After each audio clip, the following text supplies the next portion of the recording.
anak-anak di Kabupaten Aceh Barat ini, apa yang akan diambil langkah-langkah oleh Bawaslu sendiri sebagai pengawas dari pemilu? Kami dari pengawas sudah konsultasi setiap kegiatan pemilu yang dilakukan oleh partai politik yang mengisi jadwal kampanye. Kita berkonsultasi dengan panitia dan pertanyakan gimana dengan anak-anak yang berhadir di lapangan. Jawaban dari panitia pelaksana, mereka tidak dimobilisasi, tapi dikarenakan orang tuanya ikut berkampanye dan menonton orasi-orasi politik, anak pun diikut sertakan. Bukan dalam arti kata ada mobilisasi anak-anak untuk pelaksanaan pemilu. Oke Pak, mungkin seperti ini Pak, karena kita melihat di pantau di lapangan itu ada ukuran-ukuran baju yang memang pas untuk anak-anak, ukuran dicetak kecil-kecil buat anak-anak. Ini apakah ini bentuk tidak sengaja atau yang disengaja ini? Kalau kita tanya, inilah dinamika pemilu di Aceh, khusus di Aceh Barat. Ada partai pun mencetak baju untuk anak-anak.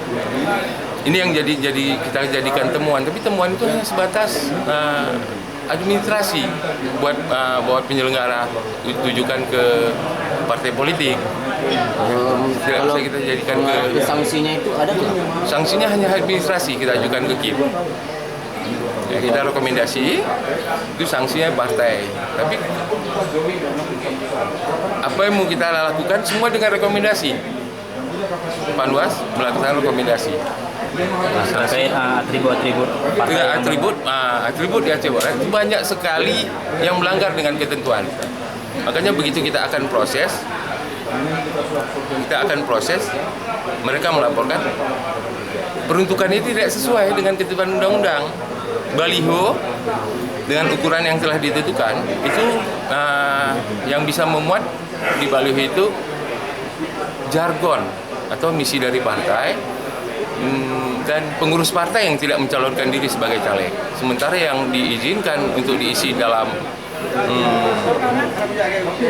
yang diisi oleh caleg itu spanduk dengan ukuran maksimal 1,5x7 yang memuat seluruh dari caleg, baik tingkatan dari DPRK sampai ke DPR. Jadi kalau yang salah itu kita proses kan membuat rumit diri, ketentuannya tidak sesuai yang dilakukan oleh para caleg khususnya. Terus itu lagi Pak, kayak masalah atribut yang digunakan dipasang di fasilitas publik, mungkin seperti di pantauan di sebuah puskesmas itu di halamannya itu menjadi arena politik dengan bermacam atribut yang dipasang. Apakah ada tindakan dari Panwas sendiri? Dari Panwas sudah memerintahkan Panwas kecamatan ajukan ke PPK akan ajukan ke pihak terkait khususnya KIP untuk mencabut alat peraga yang telah dipasang di tempat tersebut.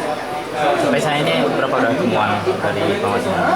Untuk temuan dalam pelaksanaan kampanye rapat umum selama 21 hari, kita baru hanya menemukan itu kampanye tadi, mobilisasi bukan tentang anak-anak yang berada di lapangan saat berkampanye.